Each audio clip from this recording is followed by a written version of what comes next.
Kevin, couple of quick questions. Of course, sure, yeah. Happy job today, everybody. When you get to the microphone, can you just start by telling us your perception of what the job numbers mean? Sure, thanks. And hi, I'm Kevin Hassett, Director of National Economic Council. I guess most of you know that. I see some new faces. It's nice to be here. I thought that it was a really, really impressive jobs report. That in the Biden administration, there were some strong jobs numbers that were based on government employment, especially federal government employment. Over the last couple of years, about 25% of the job creation was government workers. And President Trump has made it clear that he wants to reduce spending on unproductive government workers, since we saw a reduction in federal employment of about 10,000 workers. Despite that, we had a pretty strong jobs report, and the jobs report was especially strong for manufacturing. So we created 10,000 manufacturing jobs in February. And to compare that to the Biden administration, 111,000 manufacturing jobs were destroyed last year, and 10,000 were created in February. 9,000 of those were auto jobs, which are a key focus of the president.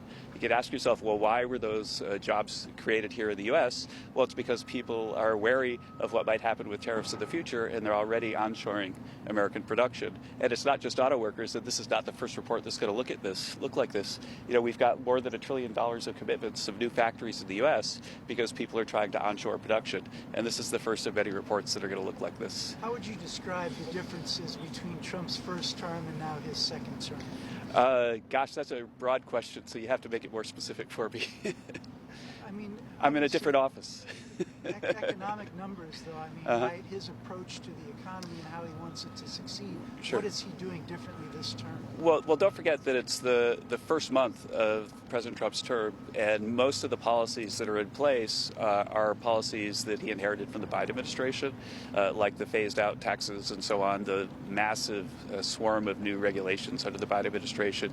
And so there are a lot of things that President Trump's policies haven't really been able to change yet. But the things that the actions that he has taken in the first few weeks are quite visible in the jobs report. So, for example, he's taken an action to reduce federal government employment, and we saw that in the jobs report. So that's something that you could definitely attribute it to President Trump's policies. He's made it so that we're a more attractive place to onshore production, especially manufacturing, and we saw manufacturing jobs go up 10,000 after dropping 111,000 last year. And so you would definitely feel like that's fair to attribute to him as well. But there are a lot of pieces of the puzzle that have to be put together, especially on cutting government spending so that we don't have runaway inflation, increasing energy production, and having the tax cuts passed. How much did the Doge cuts impact the jobs report? I think the Doge cuts wouldn't have shown up in the jobs report very much yet. One of the things about these jobs reports, remember, is that they survey them in 1 week and then call that the data for the month. And the survey week was in kind of the beginning of February. And so I don't think that we would see much of these cuts in that report. And I think that you'll see bigger reductions in federal government employment in the next report. On tariffs, China has signaled it's open to talking. Is that something the administration is willing to do? Right. Yeah, the president is always willing to talk. I think that what's going on right now, right, is that we've got a drug war. The president is adamant that we reduce fentanyl deaths in the U.S. We've made an enormous amount of progress with Canada and with Mexico. Some people have said, "Oh, geez, it looks like there's some disorder because you're changing the parameters." But that's what negotiations are. That you say, "Hey, if you do this, if you do that, then I'll move the parameters because we'll show that we're making progress." And so the Canadians and the Mexicans have made a lot of progress, and that's why we revised the tariff schedules along the way, because this is a drug war. The Chinese have not, and that's why the tariff on the Chinese production has gone up. What do you say to businesses who say they cannot plan with the current uncertainty, and then farmers worried about losing market share since China's announced those retaliatory tariffs on soybeans, corn, other products? I don't think that there's going to be a heck of a lot of uncertainty. I think that the fentanyl war we're going to make a huge amount of progress on, and that'll be resolved hopefully by April, and then on April 1st or April 2nd, we'll announce what our reciprocal tariffs are, and at that point, uncertainty will be mostly resolved. Kevin, about the steel and aluminum I'll go this way, and then I'll come that way, I promise. Just while we're on tariffs, okay, yeah. I could ask about the steel and aluminum tariffs. Those are already signed into law for March 12th, next Wednesday. Obviously, a big friction point with Canada and Mexico in the first term. Has that come up in conversations with those countries? Do you expect retaliation, and what might that look like next week? I'm not sure about retaliation, but one of the things that we've seen is that when there's there's a war, that steel production is really key for national defense, as is aluminum. And I like to think back that people think that the reason that the U.S. was able to help the Allies when the Second World War was U.S. production, right? That's what we always learned in high school. Then you could ask yourself, well, what were we producing that helped us with the war? And it was steel products. And so President Trump thinks it's a national security matter that we have a strong, vibrant steel industry, and he's pursuing policies to do that.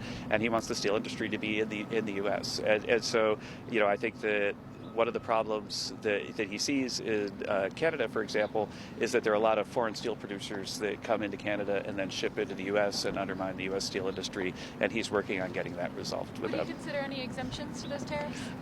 He really doesn't like the word exemption. If I walk in and offer an exemption, then I'll probably get kicked out of the office. We'll see how it goes, though. Maybe there'll be some. I doubt it. Yeah, over here. Yeah. The president just posted on Truth Social he's strongly considering big sanctions on Russian banking, maybe also tariffs to drive them to the negotiating table for a ceasefire and peace agreement.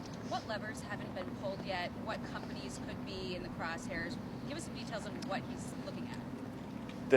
President Trump is adamant that we need to get everybody to the table, and we could do that with carrots, and we could do that with sticks, and he's talking to everybody, and he's got a whole litany of potential proposals that he could throw their way to get them to the table.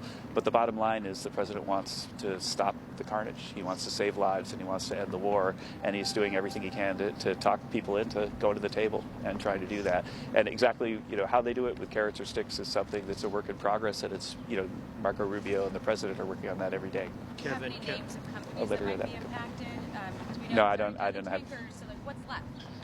Oh, I mean, there are a heck of a lot of things that are left for sure, but let's see how it goes. Kevin, on tariffs, the president has spoken about short-term pain. He's spoken about disruptions, interruptions. What are we talking about? How long is that short-term pain that American consumers should prepare for as it relates to these tariffs? I'm sorry about that. I didn't realize that. Yeah. What I'm most interested in right now, what I've been seeing, is the short-term gain. So we've got more manufacturing jobs. We've got revenue coming in from tariffs.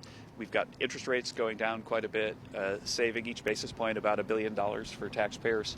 And I know that there's some uncertainty, but in the end, if we make it so that it's really attractive to produce things in the U.S., then all the value of production in the U.S. that moves here is a positive for the economy. And so I don't really think that. I mean, sure, there's going to be some uncertainty, especially between now and April before the reciprocal tariffs are finalized. But after that, then, it should be just gain. It's going to be a golden age, because what we're doing is we're moving towards a world where domestic production in the U.S. is the most attractive place to produce on Earth. And so if you're thinking about where do I want to invest my money, do I want to be in a place that's a really attractive place to invest? And would I rather have policies that make America more and more attractive a year from now? Or would you like to keep the Biden policies? What would the world look like if we had the Biden policies compared to that? And there's just no way that you could get anything other than a big positive out of, deregulation, incentives for onshore production, and lower tax rates. When he says short-term pain, the way I read that is prices going up. For Americans going to the supermarket, they'll notice an increase in prices, or filling up their gas tank. Is that the way you read it when the president says that? I'm not sure. I'd have to talk to him about what he means, but the bottom line is most of the stuff that people produce or consume in the U.S. is produced in the U.S. and wouldn't be affected by this. And so we've got a big tax cut coming. Excuse me? There's so much produce that comes from Mexico. You say most of the yeah, stuff, I mean, there's a significant percent. Would you disagree with me that there's a significant percentage there are of produce coming there from are Mexico? some things that are coming in as well. Yeah. But on the other hand, that if you don't spend. Here's a way to think about it. If you don't spend $2 trillion on wasteful government spending, sending billions and billions of dollars to the Green New scam, to accounts that we don't even know where they are, but they're accounts that have U.S. dollars that are paid for by U.S. taxpayers, that creates this massive inflation. If we reduce inflation at the aggregate level by stopping the $2 trillion a year of deficit spending, then that's going to be way more impactful on the price of groceries than a tariff here or there. And so I think that it's really easy to get lost on the minutia of the tariff without looking at the macroeconomic effects. Why did we have 20-something% inflation, not counting interest rates, in the Biden administration? It wasn't because of a change in their tariff policy. It was because of the most reckless government spending that we've seen since the 1970s. And we're fixing that. That's what DOGE is doing. We're fixing that, and that should reduce inflation and help people at the grocery store. Can I ask Okay. on DOGE? Yeah, I have sure. one more Yeah. question. And You then- mentioned you think it'll show up in next month's jobs report or maybe the one after that. Do you anticipate then that there could be some weakness in future jobs reports, maybe a short-term adjustment on that realm? No, I don't think so. I think this jobs report is about what the baseline should be right now. But on So- federal, do you see? But for federal, there'll be more down, and there'll be more increases in manufacturing and so on. I think I have one last question. Anyone- One yeah. last quick one. You talk about the Green New scam and money going up. Obviously, that was an initiative, a policy that never went through, wasn't passed by Congress. What do you mean when you refer to the Green New scam? Well, go look at the stuff that Lee Zeldin's been talking about the billions and billions of dollars that have been put into nonprofits that were started right before President Trump came into office. And, I don't think that it's in any way disputable that deficit spending skyrocketed under President Biden. If you think about it, the COVID spending, which was there because of an emergency, became the new baseline and then created runaway inflation. And finally, I want to go back to the interest rate point I made, that when you go buy a car, that if the monthly interest rate is higher, then the car payment is way higher, but that doesn't show up in the inflation number. And so if you adjust for what inflation is, if you account for the cost of borrowing money to buy a car or borrowing money to buy a house, then inflation is perhaps off by a factor of 2. So you wonder why Americans are so upset about inflation and Biden inflation. It's because of the high interest rates that happened because they printed money. And that's what I'm talking about. If I can then follow up only on what we talked about, you were saying to John about how we're getting revenue from the tariffs. Can you help Americans better understand how that works, that we're getting revenue from tariffs? Because the way it's often explained to us is, well, the consumers ultimately pay that. It's the companies that are taking in these goods that have to pay that money, so it's not going to Treasury. How are Americans seeing revenue from tariffs? Sure. Let's think through the economics of it. So let's look at China. What happens is if you put a tax on something and it's inelastically supplied, then the person who supplies it is the one who pays the tax. And so if you have an apple tree and it's got 100 apples and you got to go to market and you got to sell your 100 apples, then you're going to sell the 100 apples no matter what. You're not going to adjust anything. And so the most inelastic thing in the global economy is Chinese supply. So if you put a tariff on Chinese supply, then the Chinese are going to bear it. The only way they wouldn't bear it is that they moved capital out of the country, but they can't move capital out of the country. They have capital controls. So the most inelastic thing in the world is Chinese supply. If we put a tariff on China, the Chinese pay it, not U.S. consumers. And by the way, how do they produce the stuff? They produce the stuff with electricity that's fired with coal. So in some sense, it's like a carbon tax as well. And so everybody who talks about the tariff hitting consumers just hasn't done basic Econ 101. But I guess so to the Americans, because we've been seeing interviews, at least just flipping channels on TV, where there are businesses around America saying we have to raise our prices because things are coming to us. They're passing on those prices to consumers. So are they mistaken? What are we missing there? Well, why are Americans paying more?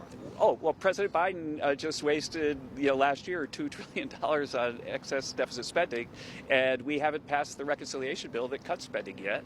And so, of course, the memory of the Biden policies, which are still in place, is going to be visible in the inflation data until we get the policy change. So to be clear, when they say it's because of the new tariffs, that's why they're raising the prices. I just get confused because they keep telling us what are we missing? Well, I don't know who you're talking to, but the point is that do you dispute that having runaway deficit spending impacts inflation, and that those inflation impacts are large? I don't think you would dispute that. Wait, but you just said that China would pay these tariffs, but it's American businesses importing goods that remit the money to the government, right? No, it's Chinese production that bears the tax. It's simple. Yes, they do. It's simple tax incidence. In the end, let's go through a simple example. I used to mow lawns, and I'd get money, and I'd go buy candy bars at the grocery store. And let's say it was a quarter, but let's use $1. Sure. So if I put $1 down to buy a candy bar, and then all of a sudden Massachusetts says 10-cent tax, then if I go and buy my candy bar, if it costs $1.10, then I paid the 10 cents. If the candy bar is $1, then the store gets 90 cents and they paid the 10 cents tax. And so tax incidence is like what happens to the price when Kevin buys the candy bar. Is it less than $1? Is it more than $1? And what I'm saying is that the store paying 90 cents and paying 10 cents tax, that circumstance is something that economists well understand, and it matches exactly the characteristics of the Chinese economy. So the Chinese are going to pay that tax. Do tariffs for sure. ever raise prices for consumers? Sure, if you have like really elastically supplied stuff and really inelastically demanded stuff, then they would raise the price of consumers for sure. And so the question, if you have no substitute, and you have to get that one thing, and yeah, that it could for sure. Well, thank you guys so much. It's great to have you. See you guys. Let me keep going. Okay.